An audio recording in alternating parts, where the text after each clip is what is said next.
পবিত্র রমজান শুরু হতেই দেশের ঘরে ঘরে, মসজিদের বারান্দায়, অফিসের আড্ডায় একটি প্রশ্ন সবচেয়ে বেশি উচ্চারিত হয়। সবার মনেই ঘুরতে থাকে, তারাবির নামাজ না পড়লে কি দিনের রোজা কবুল হবে কিনা। এ বিষয়ে অনেকেই দ্বিধায় থাকেন, তারাবি ছাড়া রোজা অপূর্ণ।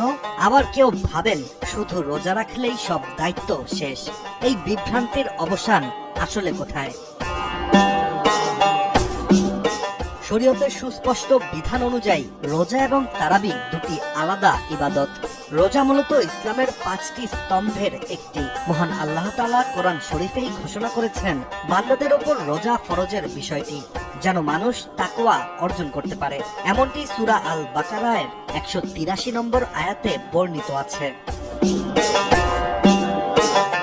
পবিত্র রমজান মাসে রোজা রাখার মাধ্যমে প্রাপ্তবয়স্ক, সুস্থ, সক্ষম প্রত্যেক মুসলমানের জন্য সুবহে সাদিক থেকে সূর্যাস্ত পর্যন্ত পানাহার ও যৌনাচার থেকে বিরত থাকা ফরজ।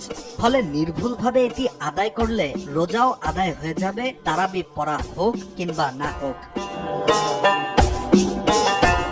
অন্যদিকে তারাবির নামাজ হলো সুন্নতে মুআক্কাদা। মহানবী সাল্লাল্লাহু আলাইহি সাল্লাম অত্যন্ত গুরুত্বের সাথেই এই নামাজ আদায় করেছেন এবং সাহাবা হিউস্টনে রকিং টেস্টি, সীমানা ছাড়াও নিজেকে হারাও কেরামকে উৎসাহিত করেছেন।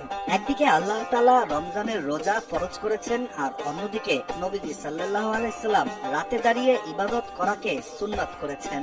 এ বিষয়ে সহিহ বুখারী হাদিসে বর্ণিত আছে, কেউ যদি ঈমানের সাথে সওয়াব লাভের উদ্দেশ্যে রমজান মাসে তারাবির নামাজে দাঁড়ায়, তাহলে ওই ব্যক্তির পূর্ববর্তী গুনাহসমূহ মাফ করে দেয়া হবে। কিন্তু বিনা কারণে তারাবি ছেড়ে দেওয়াও গর্হিত কাজ হিসেবে গণ্য। মূলত তারাবির নামাজ রমজানের একটি বিশেষ নিদর্শন।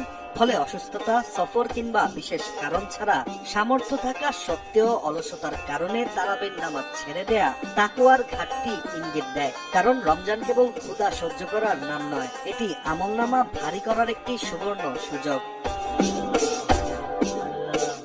সবশেষ রমজান এমন এক মাস যা বছরে একবার আসে, কিন্তু এটির প্রতিদান আখিরাতে অনন্ত জীবনের জন্য সঞ্চিত হয়। একদিকে দিনের রোজা ফরজ দায়িত্ব পূরণ করে, অন্যদিকে রাতের তারাবি সেই দায়িত্বকে নূরের মালায় সজ্জিত করে। তাই তো যারা শুধু রোজা রেখে থেমে যায়, তারা ন্যূনতম দায়িত্ব পালন করেন, আর যারা রোজার সঙ্গে তারাবি, নফল, কুরআন তেলাওয়াত ও দোয়া যুক্ত করেন, তারা রমজানের প্রকৃত সৌন্দর্যই উপভোগ করেন।